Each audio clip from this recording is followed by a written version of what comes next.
Hello masters, welcome to ఎన్నో జన్మలు ఎందరో మాస్టర్స్ బుక్ రీడింగ్ సెషన్. అత్యద్భుతంగా సాగుతుంది మనకిది ఈ బుక్ రీడింగ్ అనేది. లాస్ట్ వీక్ మనం ఎంతవరకు నేర్చుకున్నాము అంటే డాక్టర్ బియాన్ గారికి ఖచ్చితంగా నమ్మకం కుదిరిందనమాట.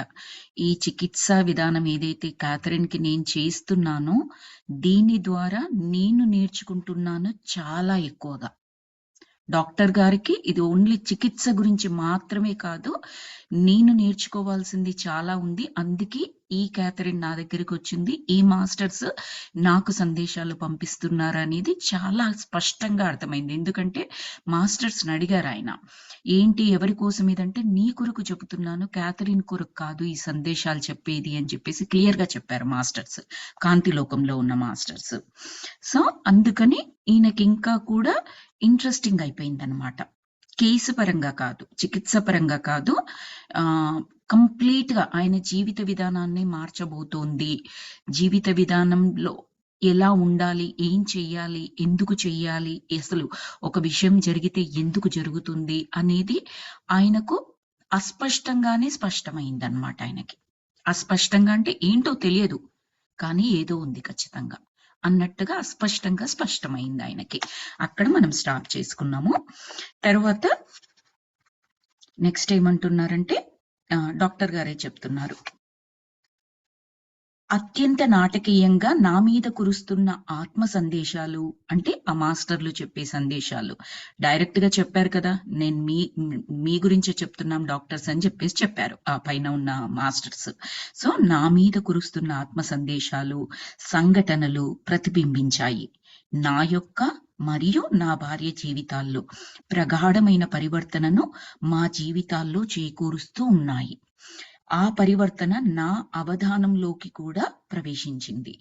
ఉదాహరణ ఒకటి చెబుతాను. ఏంటి అంటే, నేను మా అబ్బాయిని బేస్బాల్ ఆటను చూడ్డానికి కాలేజీ కారులో తీసుకెళ్తున్నాను. ఓ రద్దీలో ఇరుక్కుపోయాము. మేము 2-3 ఆటలను చూడలేకపోయాము. ఇదివరకైతే రద్దీల్లో ఇరుక్కుపోయినప్పుడు నాలో ఎంతో ఆందోళన రేగేది. బాధ్యత లేకుండా కారు నడిపిన ఏ డ్రైవర్నో తిట్టుకుంటూ ఉండేవాణ్ణి. ఇప్పుడు నాలో ఏ ఆందోళన ఉండడం లేదు. నేనిప్పుడు మహాతాపిగా ఉంటున్నాను, ఏ బిగువు లేకుండా. నేనిప్పుడు నా కోపాన్ని మా అబ్బాయి మీద ప్రకటించడం లేదు. కార్లన్నీ కదిలేదాకా మేము మాట్లాడుకుంటూ గడిపాము. గతంలో నేను ఇలా అనుకుంటూ ఉండేవాణ్ణి, మా అబ్బాయి బోడాన్ దగ్గరే కూర్చొని, అంటే బోడాన్ అని రాశారు, బార్డర్ దగ్గర, ఆట జరిగేటప్పుడు బార్డర్ ఉంటుంది కదండి, ఆ బార్డర్ దగ్గర, ఇక్కడ పొరపాటున పడింది బోర్డాన్ అని, ఆ బార్డర్ దగ్గరే కూర్చొని ఎంతోసేపు మాట్లాడుతూ ఉండాలని, జరుగుతున్న ఏ ఆటనో చూస్తూ అలా మాట్లాడుతూ ఉండాలని అనుకుంటూ ఉండేవాణ్ణి. ఈ రోజు ఈ రద్దీ ఏర్పడడానికి ఉద్దేశం మా అబ్బాయితో సంభాషిస్తూ నేను ఉండాలని.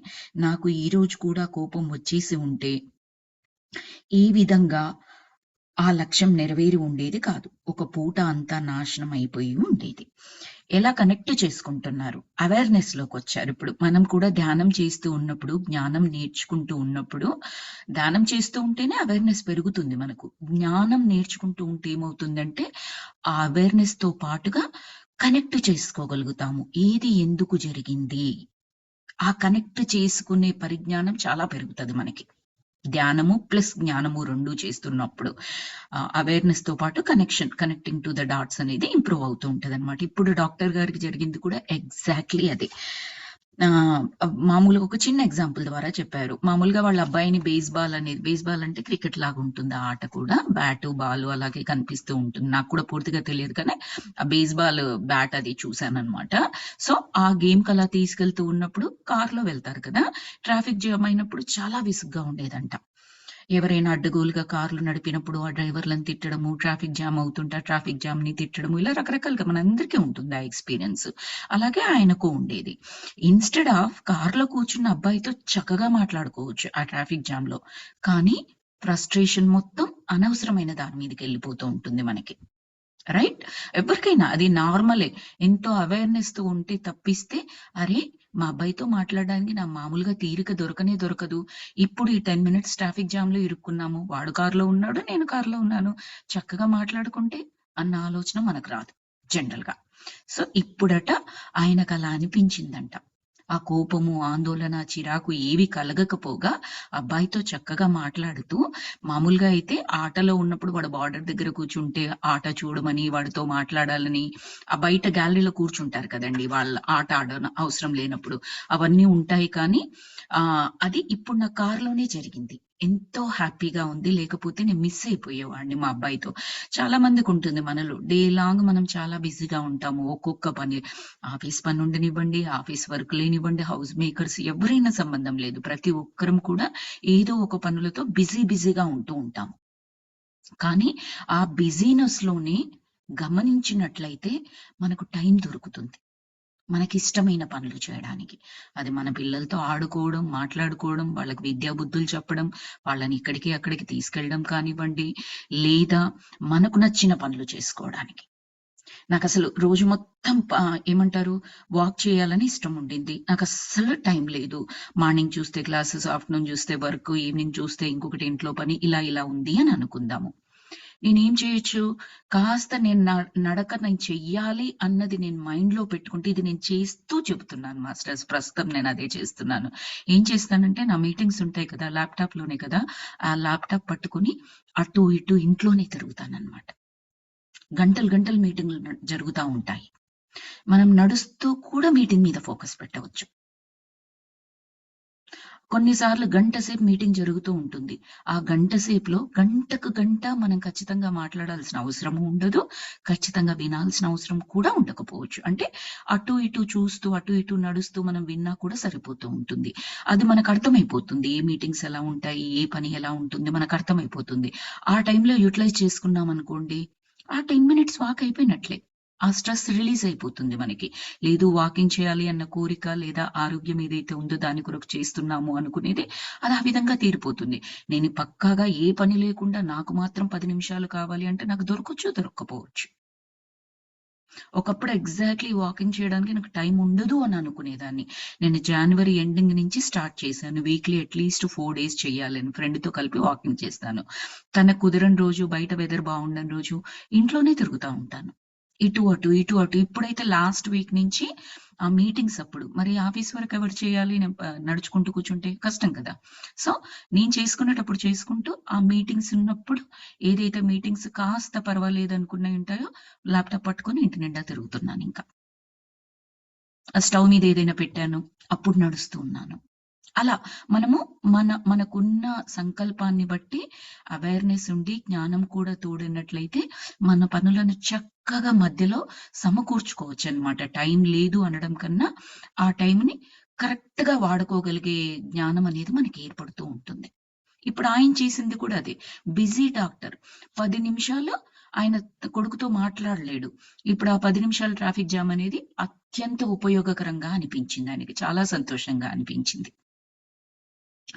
నాకు కూడా ఇలాంటి ఎక్స్‌పీరియన్స్ ఉంది యాక్చువల్లీ. కరోనా ముందర నేను మా హస్బెండ్ ఒకటే ఆఫీస్‌కి వర్క్ చేస్తామనమాట. నేనేమి డ్రైవ్ చేయను. పక్కన కూర్చునేదాన్ని. తను డ్రైవ్ చేస్తారు.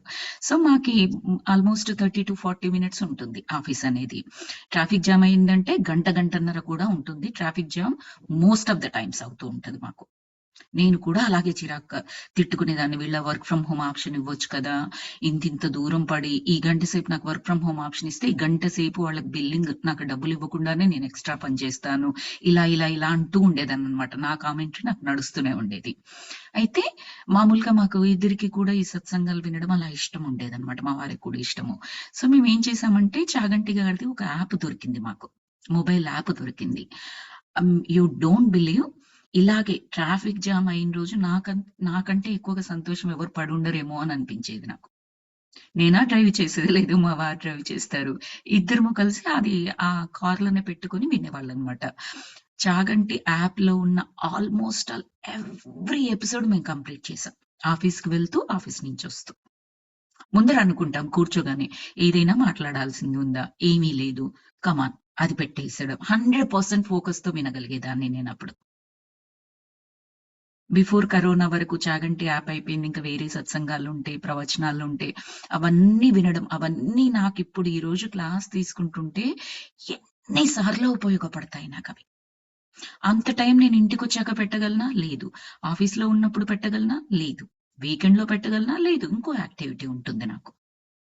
అలా మనం చూసుకోవచ్చు. మన డైలీ స్కెడ్యూల్‌లో మనం చేయాల్సిన పనులు ఎక్కడెక్కడ ఫిట్ అవుతాయి. అది కాస్త అవేర్‌నెస్‌తో ఉంటే మనం చేసుకోవచ్చనమాట. ఇప్పుడు ఈయన చదువుతుంటే నాకది గుర్తొచ్చింది. తర్వాత ఏమంటున్నారంటే, "నేను నా భార్య పిల్లలను చూస్తూ గత జన్మల్లో ఎప్పుడైనా మేము కలిసి ఉన్నామా అని అనుకుంటూ ఉన్నాను. గత జన్మల రిలేషన్స్‌లో ఒకరికొకరు కలిసుండడము, అదే క్యారెక్టర్స్ మళ్ళీ మళ్ళీ పుడుతూ ఉండడం, ఏదో విధంగా సంబంధం కలిగి ఉండడం మనం గమనిస్తూ ఉన్నాము క్యాథరిన్ జన్మల ప్రకారం. ఈయనకిప్పుడు అది క్వెషనొచ్చింది. ఆతృత అనిపించింది. నేను నా భార్య పిల్లలు ఇంతకు ముందు జన్మల్లో కలిసి ఉన్నామా? ఉంటే ఏంటి? ఏ ఏ ఏ సంబంధాలతో కలిసి ఉన్నాము? ఫ్రెండ్సా? తల్లి కూతుళ్ళా? తండ్రి కొడుకులా? ఏ విధంగా? ఎలాంటి రిలేషన్స్‌తో కలిసి ఉన్నాము? అని ఆయనకు క్యూరియాసిటీగా అనిపించింది. ఈ జన్మలో మళ్ళీ బాధలను, ఆనందాలను పంచుకోవాలని మేము కోరుకొని వచ్చామా? మాకు కాలమే లేదా? వాళ్ళ పట్ల నా ప్రేమ వెల్లివిరుస్తోంది. ఈ ఆలోచన రాగానే భార్యాపిల్లల పట్ల ఇంకాస్త ప్రేమ పెరిగిందట ఆయనకి. వాళ్ళు చేసే తప్పులు మహా స్వల్పంగానే అనిపిస్తున్నాయి. ఇంట్లో వాళ్ళ మీద చాలా సార్లు కోపమొస్తూ ఉంటది. ఆఫ్‌కోర్స్ కొద్దిసేపే ఉంటది. మనకేమి ఎక్కువుండదు. మన స్పౌస్ మీద కానివ్వండి, అన్నదమ్ముళ్ళు, అక్క చెల్లెలు, మన పిల్లల మీద కానివ్వండి, ఎస్పెషల్లీ ఇక్కడ ఉంటున్నాం కాబట్టి మనకు మన స్పౌసు, పిల్లలు మనతో పాటు ఉంటారు. చిరాకు ఏది కలిగినా వాళ్ళ మీద చూపిస్తూ ఉంటాము. నిజంగా వాళ్ళు మనల్ని ఇబ్బంది పెట్టినా వాళ్ళ మీద చూపిస్తూ ఉంటాము. కానీ అవన్నీ స్వల్పంగా అనిపిస్తున్నాయి. ఎందుకు స్వల్పము? ప్రేమ అత్యధికమయింది. ఆ ప్రేమతో చూసినట్లయితే ఈ తప్పులన్నీ చిన్న చిన్నగా అనిపిస్తున్నాయన్నమాట ఆయనకి. అంత ప్రేమతో చూసినప్పుడు. చూడండి ఒక చిన్న ఆలోచన ఆయనకి. మాస్టర్‌లు నీ కొరకు అందిస్తున్నాము ఈ సందేశాలనగానే ఆయనకు అవేర్‌నెస్ విపరీతంగా పెరిగింది. పెరిగి క్యాథరిన్ యొక్క జన్మల నుంచి ఈయనకేమనిపించింది, నా భార్య పిల్లలతో కూడా నేనెన్ని జన్మలు తీసుకున్నాను, ఎలాంటి రిలేషన్స్ కలిగున్నాను, ఇలాగే వెళ్తూ ఉంటుందా? మాకు కాలమే లేదా? కాలమే లేదా అంటే, ఈ కాలంలో కలిసుంటాము, ఆ కాలంలో కలిసి ఉండము ఇలా కాదు. ఇలా కొనసాగుతూనే ఉంటుందా అని మీనింగ్ అక్కడ. సో, అంటే వాళ్ళ మీద చాలా అంటే చాలా ప్రేమ కలిగింది. ఈ పిల్లోడిని అప్పుడప్పుడు తిడతాను అని చెప్పారు కదా! ఇంక తిట్టాలనిపించదు. లోపల నుంచి ఆ జ్ఞానం, ఆ ప్రేమ 2 ఒక్కటేసారి మనకు గుర్తు చేస్తాయన్నమాట. అసలు మనల్ని అననివ్వదది. ఆ తప్పులు చేస్తుంటే మనల్ని ఏమాత్రం ఇది తప్పు, నువ్వు రియాక్ట్ అవ్వు అలా మనల్ని గైడ్ చేయదు లోపల నుంచి. సో, అలా అనిపిస్తుందట. వాళ్ళు చేసే తప్పులు మహా స్వల్పంగానే అనిపిస్తున్నాయి ఇప్పుడు. వాటికి ఏ ప్రాముఖ్యము లేదు. ప్రేమే ముఖ్యం. సో, మై డియర్ ఫ్రెండ్స్ మనకు చాలా మందికుంటాయి. మోర్ దాన్ 75% ఉంటాయి. రిలేషనల్ ఇష్యూస్ కానీ, స్పౌస్‌తో కానీ, ఒకరికొకరికి నచ్చకపోవడం కానీ, బట్ ఈచ్ ఈజ్ ఇండివిడ్యువల్. ఇప్పుడు నేను మీకు చెబుతున్నాను. నాకు బోలెడన్నుంటాయి. కానీ మనమందరము గుర్తుపెట్టుకోవాల్సింది ఏంటి అంటే, అంతకు మించిన ప్రేమను మనలో నింపుకోవాలన్నమాట. ఇదే జ్ఞానం మనం అప్లై చేసుకోవచ్చు. ఎన్ని జన్మల నుంచి కలిసుంటున్నామో, ఈ భర్తతో, ఈ పిల్లలతో, ఈ అన్నదమ్ములతో, ఈ తల్లిదండ్రులతో, ఏ రకంగా కలిసి ఉన్నామో, ఎన్ని జన్మల బంధమో. ఇవన్నీ కూడా ఆత్మ ప్రగతికే కదా! అని అనుకున్న మరుక్షణం ఆ కోపం మాయమైపోతుంది. ఎళ్ళిపోతుంది. కోపాన్ని ప్రదర్శించకపోవడం వేరు, కోపం లేకపోవడం వేరు, కోపం వచ్చినా కూడా కంప్లీట్‌గా మాయమైపోవడం అంటే ఎరేజ్ అయిపోవడం వేరు. కోపం దాచుకోవడం కన్నా కోపాన్ని ప్రదర్శించడం చాలా మంచిది ఫ్రెండ్స్. కోపమొచ్చింది ప్రదర్శించేసేయండి. లోపల పెట్టుకోకండి. లోపల పెట్టుకున్నారు అంటే ఎలా? అర్థం చేసుకొని పెట్టండి. అంటే దాన్ని అర్థంగా మార్చి పెట్టుకోండి. ఓకే. తిన ద్వారా నాకీ కోపమొచ్చింది. ఎందుకంటే తినిలా చేశారు. అందుకని నీకిలా అనిపించింది. తనలా చేసినప్పుడు నేనిలా బిహేవ్ చేస్తే సరిపోతుంది. వింటే సరిపోతుంది. వినకపోయినా సరిపోతుంది. అక్కడి నుంచెళ్ళినా సరిపోతుంది. ఇలా ఏదైనా సరే మీకనుకూలంగా ఉన్నది. అప్పుడేంటంటే అది మళ్ళీ ఇంకొక్కసారి అలాంటి సిట్యుయేషన్ ఏర్పడినప్పుడు మనలో నుంచి పూర్వపు కోపంతో జత కలిపి మనకు కోపం రాదక్కడ. పూర్వంది విడిచిపెట్టేసాం అయిపోయిందన్నట్టు. దాన్ని మార్చేసాం. అర్థంగా మార్చేసాం దాన్ని. లేదా ప్రేమగా మార్చేసాం. చాలా చాలా ఇంపార్టెంట్. కోపాన్ని చాలా మంది ఏమనుకుంటామంటే, నేను ప్రదర్శించట్లేదు కదా అనుకుంటాం. అవన్నీ కూడా మనకు ఫిజికల్ బాడీ మీద రోగాలుగా కనిపిస్తూ ఉంటాయి. అప్పుడు కనిపించకపోవచ్చు. తరువాత మన కణ వ్యవస్థ ఎప్పుడైతే వీక్ అయిపోవడం స్టార్ట్ అవుతుందో అప్పుడు ఇవన్నీ లోపల నుంచి బయటకు వచ్చేస్తూ ఉంటాయన్నమాట. సో ఎయిదర్ ప్రదర్శించండి ఆర్ ఇలాంటి జ్ఞానాన్ని తీసుకొని ఆ జ్ఞానాన్ని కంప్లీట్ గా లోపల మన ఇన్నర్ కు చేరవేసి ఇన్నర్ ని సందేశాలు ఇవ్వమని అడగండి. నాకు చాలా తొందరగా కోపం వచ్చేస్తూ ఉంటది. ఆ టైంలో దయచేసి నాకు ఈ జ్ఞానాన్ని చెప్పండి మాస్టర్స్ అని చెప్పేసి మనం చెప్పి పెట్టుకున్నాం అనుకోండి, మనకైతే మల్టిపుల్ రిమైండర్స్ కావాలి. మాస్టర్స్ కి ఒక్కసారి చెప్తే చాలు, పూర్తి మనస్ఫూర్తిగా సరిపోతుంది. కంపల్సరీ ఇస్తారు మాస్టర్స్. ఇది కూడా నేను ఎక్స్పెరిమెంట్ చేసే మీకు చెప్తున్నాను. నేను రీసెంట్‌గా మా అమ్మాయిని ఒక క్వెషన్ అడిగాననమాట. ఇప్పుడు ఆల్‌మోస్ట్ ఇన్ని ఇయర్స్ అవుతుంది కదా! నేను మెడిటేషన్‌లోకొచ్చి ప్లస్ క్లాసెస్ అవి తీసుకుంటున్నాను కదా! నీకేమైనా చేంజ్ ఇంతకుముందు తనకు తానే చెప్పింది. నేను మెడిటేషన్ స్టార్ట్ చేసిన కొత్తలో. మధ్యలో కూడా చెప్పింది కానీ, ఈసారి నేను అడిగాననమాట. "నీకేమనిపిస్తుందమ్మా" అంటే, "అమ్మా నువ్వు ఇంతకుముందు త్వరగా రియాక్ట్ అయ్యేదానివి ఏదైనా ఉన్నప్పుడు, గట్టిగా చెప్పడం, త్వరగా రియాక్ట్ అవ్వడం. ఇప్పుడు అది నీలో ఆల్‌మోస్ట్ కనుమరుగైపోయింది. వెరీ రేర్ సినారియోస్‌లోనే చూస్తున్నాము. That's the biggest change I have seen you" అని చెప్పేసి. అది నేను పొందడానికి చాలా సార్లు ఇలాగే చెప్పుకున్నాను మాస్టర్స్. ఇదిగో ఈ ఈ విషయంలో నాకు కోపమొస్తోంది. కోప్పడ్డ తర్వాత నేను మళ్ళీ బాధపడుతున్నాను. నా వాళ్ళని నేను ఇలా అన్నానే అని నాకు బాధేస్తోంది, ఏడుపొస్తుంది. అది జరక్కముందు నాకు చెప్పండి మాస్టర్స్. నాకు కొంచెం అవేర్‌నెస్ ఇవ్వండి ప్లీజ్. ఇలా అని చెప్పేసి ఎన్నో సార్లు చెప్పుకున్నాను. నా ఇన్నర్‌కి నేను. అది ఎప్పుడో ఒక రోజు మనకు రిజల్ట్ వస్తుందన్నమాట. ఈ ఎమోషన్స్ నుంచి గెట్ రిడ్ అవ్వడము అంటే అవి సంపూర్ణంగా జయించడం అనేది చాలా చాలా చాలా చాలా కష్టమైన పని. దానికి సులువైన మార్గం ఏంటి అంటే ధ్యానము ప్లస్ జ్ఞానము. సో అది మాస్టర్స్. తర్వాత డాక్టర్ ఏమంటున్నారంటే నా లోపాలను సైతం నేనిప్పుడు పట్టించుకోవడం లేదు. వాటికి కూడా ఏ ప్రాముఖ్యత ఉండడం లేదు అన్న కారణంతోనే. నేను పరిపూర్ణుడిగా ఉండాలని, స్వాధీనుణ్ణి అయి ఉండాలని ప్రస్తుతం నేను అనుకోవడం లేదు. నేనెవరినో ప్రభావితం చేయాల్సిన అవసరం నాకిప్పుడు లేదు. ఇవి కూడా చాలా ఇంపార్టెంట్ వాక్యాలు. మనం ఏం చేస్తాము? ఇప్పుడు నేను ఎక్కువగా పబ్లిక్ స్పీకింగ్ చేయలేను అనుకుందాం. ఒక నలుగురు ఉన్నప్పుడు నేను మాట్లాడలేను అనుకుందాం. అది నా లోపం. నాకు పుట్టినప్పటి నుంచి నాకు అలాగే ఉంది. ఓకే. నేనేమనుకుంటూ ఉంటాను, ఒక నలుగురు కనిపిస్తే చాలు నేనిప్పుడు మీతో మాట్లాడేది నేనేమీ మాట్లాడలేను. నేను ఒక్కదాన్ని ఉన్నప్పుడు సూపర్‌గా మాట్లాడతాను. కానీ కొత్త వాళ్ళు నలుగురు వచ్చేటప్పటికి నా వల్ల కాదు. నాకు తెలిసింది కూడా నేను మాట్లాడలేను. అది లోపంగా లోపమే. కరెక్టే. లోపంగా. కానీ అస్తమానం నాలో ఈ లోపముంది, నేను చెయ్యలేను అనుకోవడం కన్నా ఎయిదర్ దాన్ని వదిలేసేయండి. ఇది లోపము అని కాకుండా ఇది నా వ్యక్తిత్వము అని వదిలేసి దాన్ని యాజ్ ఇట్ ఈస్‌గా యాక్సెప్ట్ చేయండి. అప్పుడది మైనస్‌గా మీకు కనపడదు. ఆర్ ఎల్స్ మీరు దాని నుంచి బయటపడాలి అంటే దానికి సరిదిద్దుకోవడానికి నేనేం చేయాలి? నేను నలుగురిలో ఉన్నప్పుడు ఫ్రీగా మాట్లాడాలనుకుంటున్నాను. కొత్తవారైనా, పాతవారైనా. అంతే ఈజీగా మాట్లాడాలి అనుకుంటున్నాను. నేనేం చెయ్యాలి? ఎలా చెయ్యాలి? నాకున్న మార్గాలేంటి? ఇలా. సో, ఈయన చెప్తుందదే. ఇప్పుడు నేను నా లోపాలని పట్టించుకోవాలనుకోవట్లేదు. ఎందుకంటే పరిపూర్ణుడుగా ఉండాలని నేనేం అనుకోవట్లేదు. అందరితో మెప్పు పొందాలని నేనేం అనుకోవట్లేదు. నాలో ఆ లోపం ఉంది. ఓకే. నేను సరిదిద్దుకోలేదు. అయితే ఏంటి? Yes. I am Born with that. So what?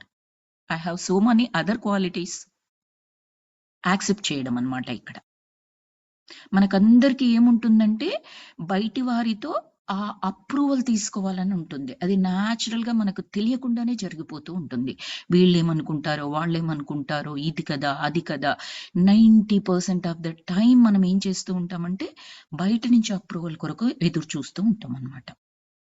First మన నుంచి మనం అప్రూవల్. మనం చేసింది సరి అయినదా? కాదా? సరి అయింది. అప్రిషియేట్ చేసుకోవాలి. బయట నుంచి కూడా అప్రిషియేషన్ వచ్చింది. That's our bonus. హ్యాపీ అవ్వండి. ఏం పర్లేదు. తప్పకుండా సంతోషపడండి.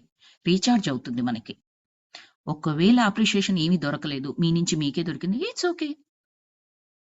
You don't have to expect. But when you get it be happy for that. అప్పుడు ఎక్స్ట్రా రీఛార్జ్ అవుతూ ఉంటుందన్నమాట. ఎక్స్పెక్టేషన్ ఉండకూడదు. నేను చెప్పాలనుకుంటుంది ఏంటంటే, బయట నుంచి మనం చేసే ప్రతి పనికి బయట నుంచి అప్రూవల్ కావాలి అని మనం కోరుకోకూడదు అనమాట. వస్తే హ్యాపీగా తీసుకోవచ్చు. ఎందుకంటే అందరికీ అన్నీ తెలియాలని ఏమీ లేదు. ఇప్పుడు రమణ మహర్షి ఉన్నారు. ఆయన ఆయన ఫాలో అయిన విధానం ఎంటైర్లీ డిఫరెంట్. కూర్చున్న దగ్గర నుంచి ఆయన కదర్లేదు. మాట్లాడడము చాలా తక్కువ. నాకు గుర్తుండి గరికపాటి గారు అనుకుంటా, ఆయన ప్రవచనాలలో ఒకసారి చెప్పారు. రమణ మహర్షి ఎక్స్క్లూజివ్ ప్రవచనం అన్నమాట అది.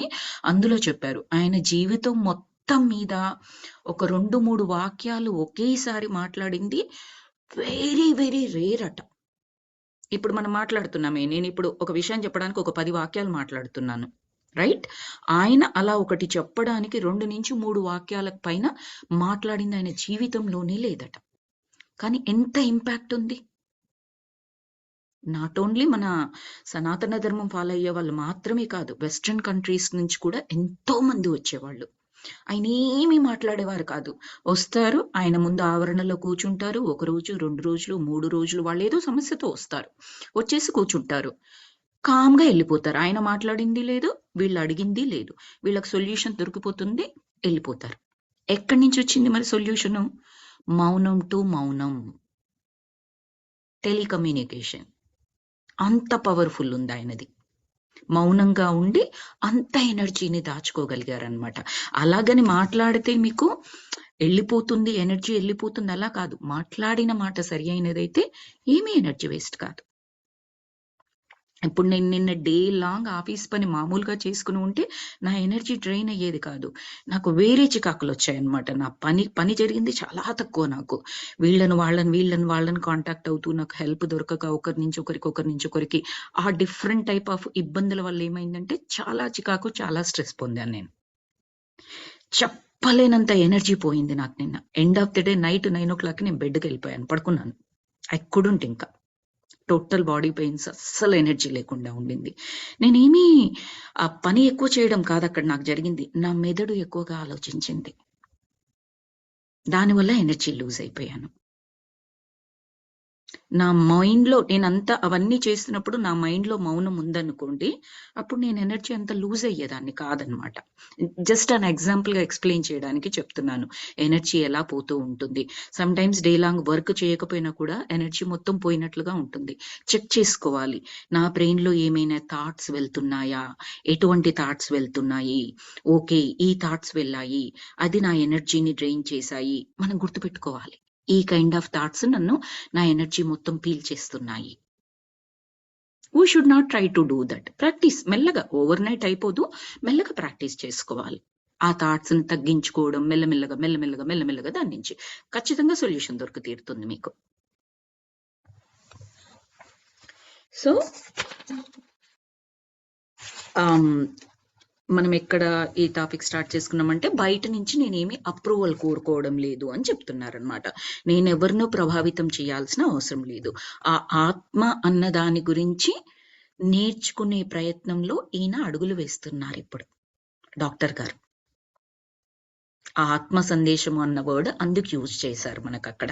ఆత్మకు సంబంధించిన సందేశాలు అని ఆయనకు అర్థమైంది. ఆ విధంగా ఆలోచన మొదలు పెట్టారనమాట. క్యారోల్‌తో నా అనుభవాన్ని కలిసి పంచుకోవడం నాకు ఎంతో ఆనందాన్ని కలిగించింది. క్యారోల్ అంటే డాక్టర్ గారి వైఫ్. క్యాథరిన్‌తో మేము జరిపిన చికిత్సా సమావేశాల గురించి నేను, క్యారోల్ ఎంతో సేపు మాట్లాడుకుంటూ ఉండేవాళ్ళం.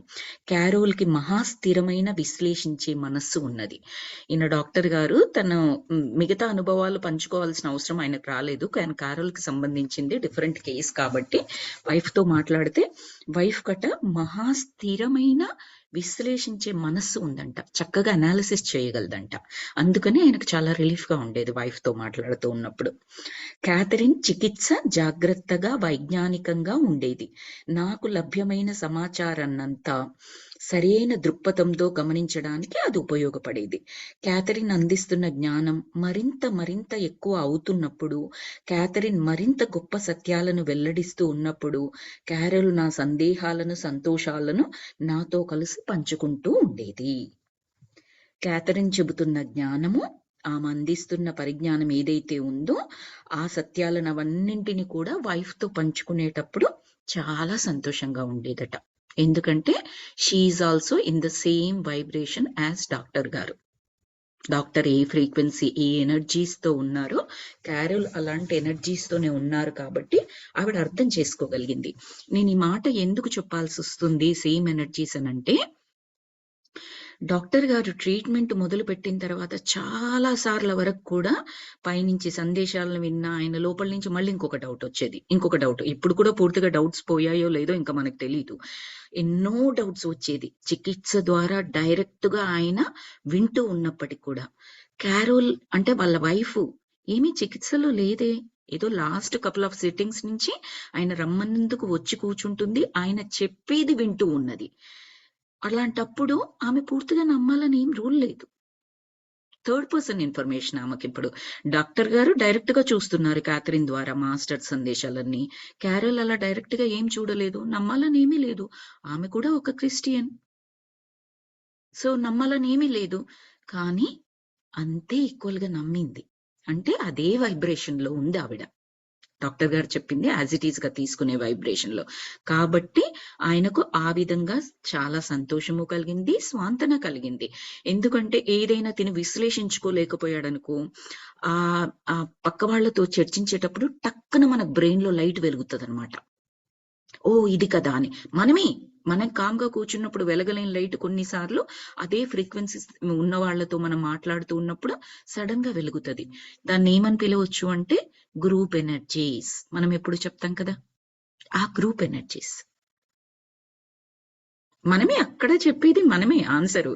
కానీ ఎలా వెలిగింది అంటే ఆ ఎనర్జీస్ తో కనెక్ట్ అవ్వగానే మన ఎనర్జీస్ పెరుగుతూ ఉంటది అనమాట. Group energies. ఇప్పుడు ఒక ట్రాన్స్ఫార్మర్ కి ఒక వైర్ కనెక్షన్ ఇచ్చినప్పుడు ఆ ఎనర్జీ పెరుగుతుంది చూడండి, అంతకు ముందు దాకా వెలగని లైట్ టక్కున వెలిగినట్టుగా. అలా అన్నమాట హై ఎనర్జీ ట్రాన్స్ఫార్మర్. మామూలుగా ఇంట్లో దానికన్నా బయట ట్రాన్స్ఫార్మర్ ఎక్కువ ఎనర్జీ ఉంటుంది కదా, సో అలా అన్నమాట.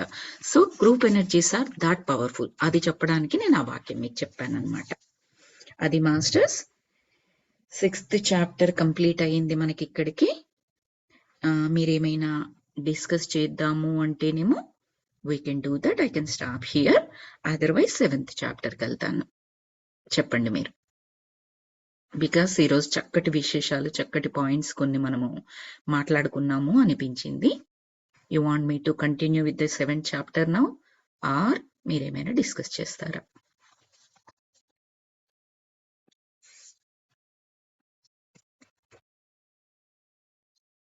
ఓకే, సైలెన్స్ అంటే నేను 7th చాప్టర్కి వెళ్ళిపోదామా అయితే? Okay then I will take it as a approval for 7th chapter reading.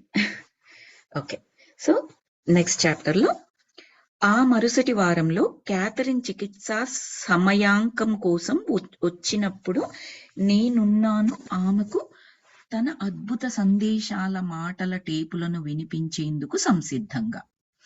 Catherine next time చికిత్స కొరకు వచ్చినప్పుడట ఆమె మాటలన్నీ టేప్ రికార్డర్ చేశారు కదా, రికార్డ్ చేశారు కదా, అవన్నీ ఆవిడకు వినిపించడానికి సిద్ధంగా ఉన్నారట. ఆఖరికి ఆమె మహాజ్ఞాన సందేశాలతో పాటు అతి చక్కటి దివ్య కవితను కూడా అందించింది. కాబట్టి మాస్టర్స్ జ్ఞాన సందేశాలు అందించింది కదా, ఒక మీడియం లాగా ఉండి ఛానలింగ్ చేసింది అని చెప్పాను కదా. మధ్యవర్తి అనే వర్డ్ వాడకూడదు అని చెప్పాను కదా, మీడియం అంటారు, లేదా channelizing through that person masters are channelizing the information అన్నమాట మనకి. సో అవన్నీ చేసింది. ఒక దివ్య కవితను ఒక దగ్గర చెప్పారు మనకి, ఆ కవితను కూడా అందించింది కాబట్టి ఆ టేపు వినిపించాలనుకుంటున్నాను అని చెప్పారు. తన మృత్యు అనంతర జీవిత విషయాలెన్నింటినో వెల్లడించిందని ఆమెకు చెప్పాను. కానీ తన మృత్యు అనంతర ఆధ్యాత్మిక స్థితిని గురించిన ఏ జ్ఞాపకాలు మేల్కొని ఉన్నప్పటి ఆమెలో లేవు. ఇది కూడా మనకు ముందే చెప్పారు. ఆమెకు పూర్వజన్మలో అన్ని గుర్తుంటున్నాయి, ఆమె ఏం మాట్లాడింది యోగ నిద్రలో ఉన్నప్పుడు. కానీ కాంతిలోకంలోకి వచ్చినప్పుడు మాస్టర్స్ ఈమె ద్వారా చెప్పిస్తున్నారు కదా, అవి మాత్రం ఆమెకు గుర్తుండట్లేదు. సో అది డాక్టర్కి అర్థమైంది, అప్పుడే అర్థమైంది. ఎందుకంటే ఆవిడ గొంతుతో రావట్లేదు అది. ఆ ఫిజికల్ వైబ్రేషన్స్ కూడా పడుకున్నప్పుడు యోగ నిద్రలో ఉన్నప్పుడు అలా ఉండట్లేదు ఆమెకి. అందుకని చెప్పేసి ఈయనకు అర్థమయ్యి ఆ నువ్వు మెలకువలో ఉన్నప్పుడు ఆ జ్ఞాపకాలు ఆమెలో లేవు అన్నట్టుగా ఆయనకు అర్థమైందనమాట. ఆమె ఆ టేపులను వినేందుకు సమ్మతించడం లేదు.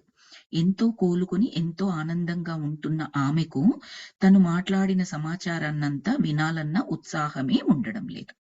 ఆబ్వియస్లీ తనకు బాగా అయింది కాబట్టి ఇన్ కేస్ అవి వింటే మళ్ళీ ఏమి వినాల్సొస్తుందో అవన్నీ ఉంటాయి కదా మనకి.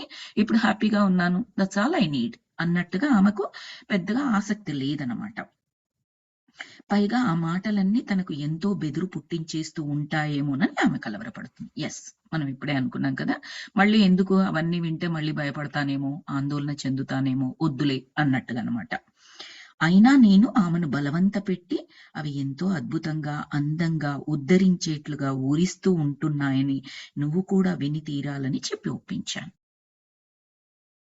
ఆమెకిలా చెప్పి మరీ ఒప్పించాడంట విను అని. ఎందుకో చూద్దాం ముందరేమైనా చెప్తారేమో మనకి.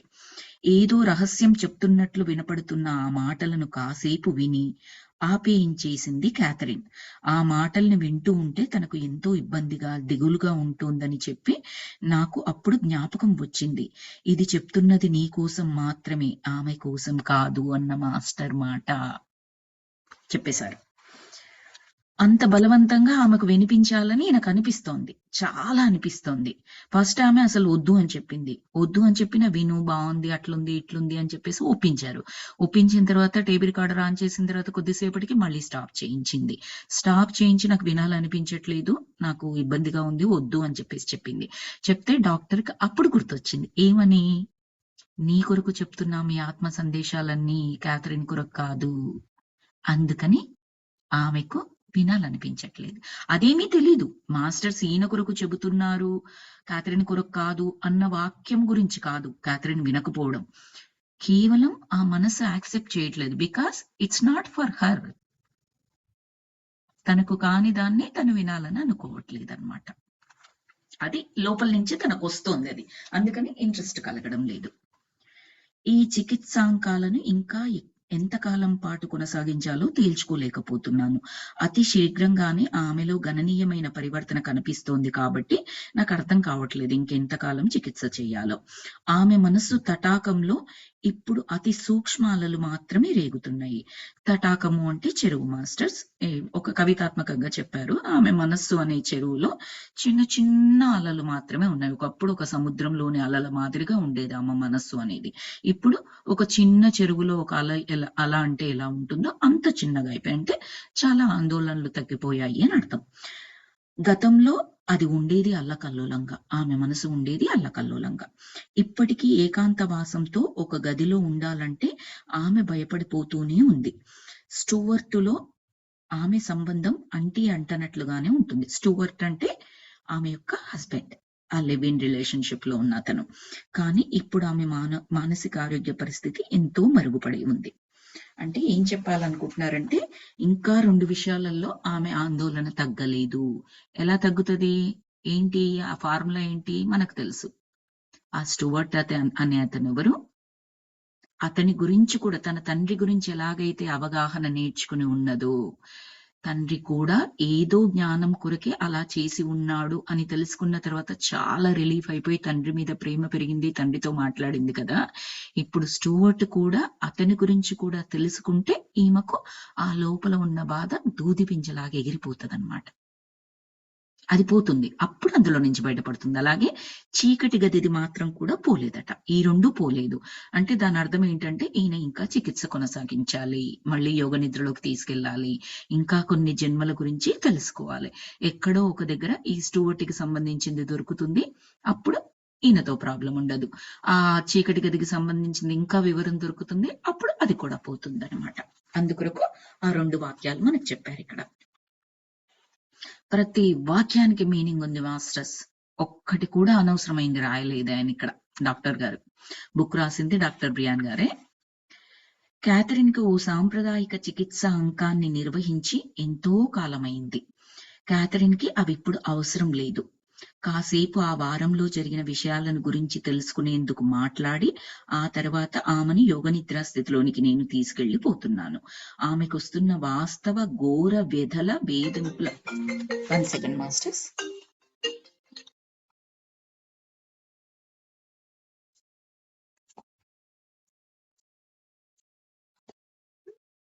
ఆమెకొస్తున్న వాస్తవ ఘోర బెదల వేధింపుల జ్ఞాపకాల వల్లో, ఆ అనుభవాలను మళ్ళీ అనుభవించడం వల్లో క్యాథరిన్‌లో స్వస్థత ఏర్పడిపోయి ఉన్నది.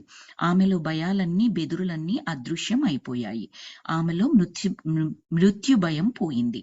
అదుపు స్వాధీనం తప్పిపోతానేమోనన్న భయం కూడా పోయింది.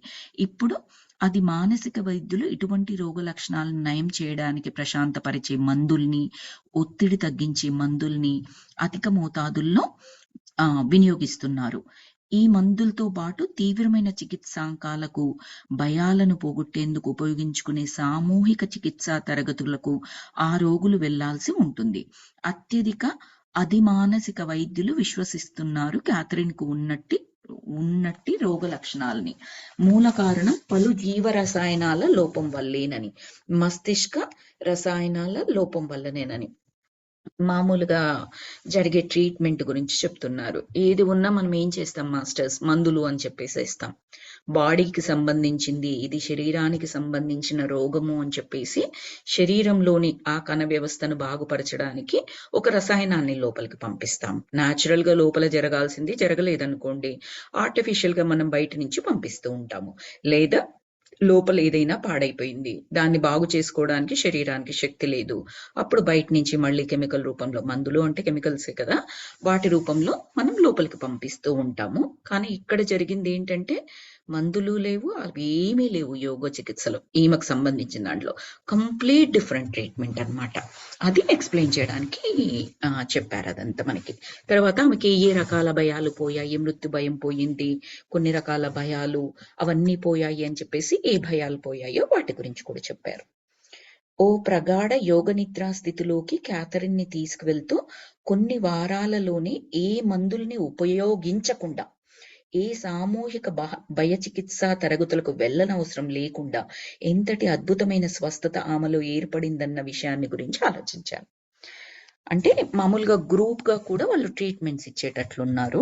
సింగిల్ గానే కాదు, గ్రూప్ ట్రీట్మెంట్స్, సామూహిక భయ చికిత్సా తరగతులకు, అంటే భయాందోళనలు పోగొట్టుకోవడానికి గ్రూపుతో పాటు కలిపి చేసే చికిత్స.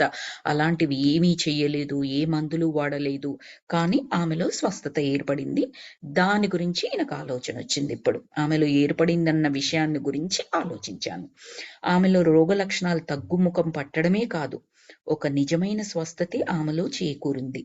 ఆమె వెలుగుతూ ప్రశాంతంగా మహదానందంగా ఉంటుంది ఇప్పుడు. సో మనకి స్పిరిచువల్ టాబ్లెట్స్ కోర్స్ కొంతమంది మీలో అటెండ్ అయ్యుంటే పాటికి అందులో కూడా ఇదే చెప్తారనమాట. రోగం అనేది శరీరానికి కాదు, మందు శరీరానికి వేస్తే దాని యొక్క చికిత్స ఏదైతే ఉందో అది టెంపరరీ. రూట్ కాజ్ ఎక్కడుంటుంది అంటే ఆ సూక్ష్మ శరీరంలో ఉంటుంది, ఫిజికల్ బాడీలో ఉండదు అది. మనకు కర్మ సిద్ధాంతం ప్రకారం చెప్పాలి అంటే అసలు ఏ కర్మ వల్ల ఆ రోగం పొందాము, ఏంటి అక్కడ నేర్చుకోవాల్సిన జ్ఞానము. రోగము, మందు ఈ రెండు జంట పదాలు అనుకుంటే, కర్మ, జ్ఞానము ఈ రెండు జంట పదాలు అన్నమాట. అర్థమైంది కదా మాస్టర్స్? సో అది చెప్తారనమాట స్పిరిచువల్ టాబ్లెట్స్ లో. చాలా మంచి కోట్ కూడా ఉంటుంది స్పిరిచువల్ టాబ్లెట్స్ బుక్ లో మనకి. సో ఆ మందు అనేది మనము రూట్ కి వెయ్యాలన్నమాట, మూల కారణం తెలుసుకొని అక్కడ నేర్చుకోవాలి జ్ఞానం అనేది.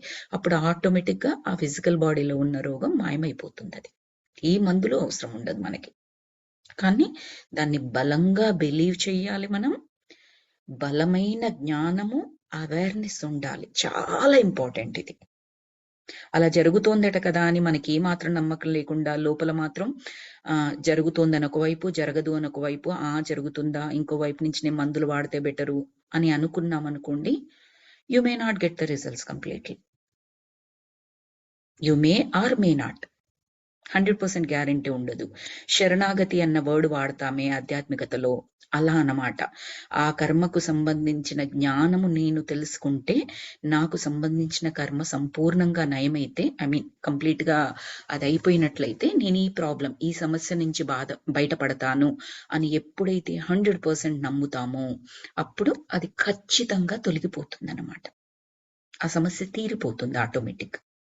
దాన్నే మనం మామూలుగా జ్ఞానం ఉంటేనేమో ఆ జ్ఞానం ద్వారా తెలుసుకోగలము. జ్ఞానం లేకపోతే సింపుల్‌గా ఏమంటామంటే అద్భుతం జరిగిపోయింది. ఆ అద్భుతం ఏంటి అంటే ఇదన్నమాట. మనకు తెలియకుండా జరిగింది కాబట్టి అద్భుతం అంటాము. తెలిసి జరిగితే దాన్ని జ్ఞానము. ఈ జ్ఞానం వల్ల అది జరిగింది అనేది మనం అర్థం చేసుకుంటామన్నమాట.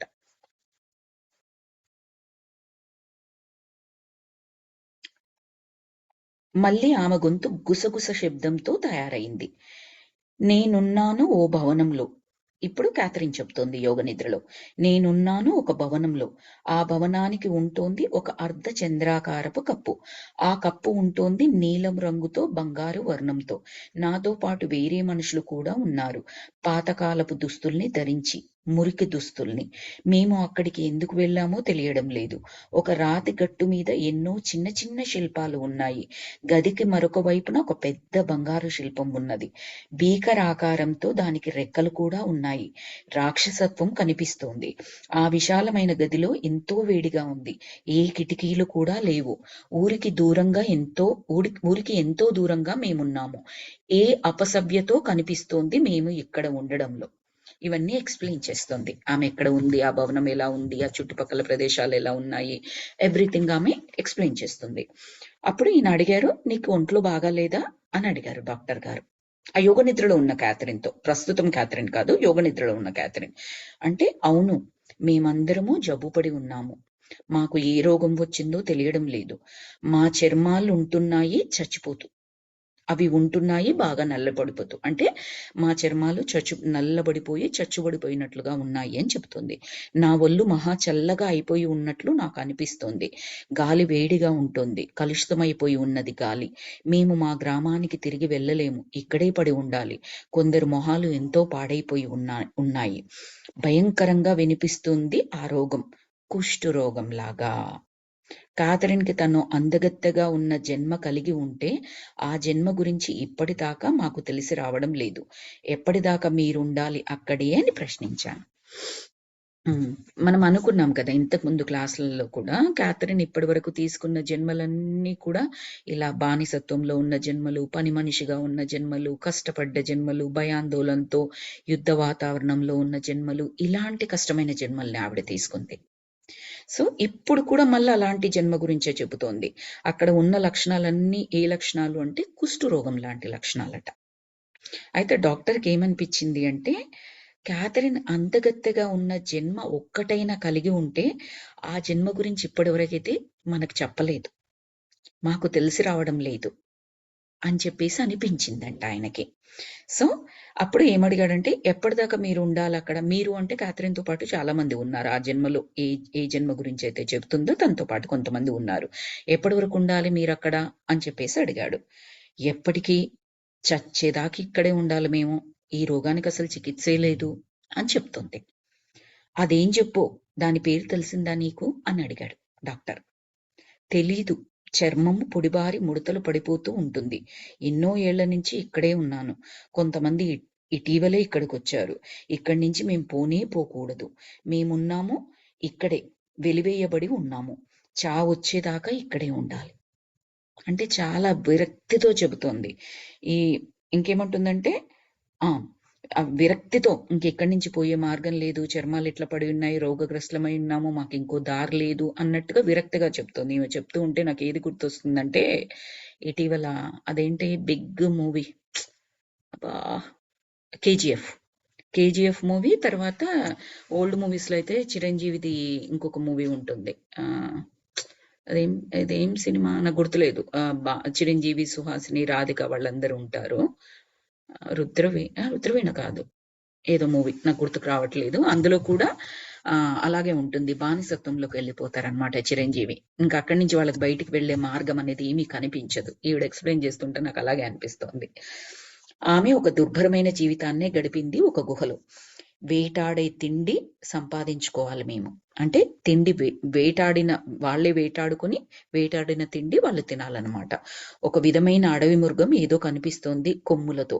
గోధుమ రంగు మృగం, పెద్ద కొమ్ములు ఉన్నాయి. ఎవరైనా వస్తూ ఉంటారా మిమ్మల్ని చూసేందుకు అని డాక్టర్ గారు అడిగారు. అప్పుడు ఆమె, ఎవరు రారు, వస్తే ఈ పీడ వాళ్ళకు కూడా అంటుకుంటుంది. ఎవరొస్తారు బానిసత్వంలోకి? ఎవరూ రారు. రైట్. సో ఈ పీడ వాళ్ళకు కూడా అంటుకుంటుందని భయం, అందుకే ఎవరూ రారు.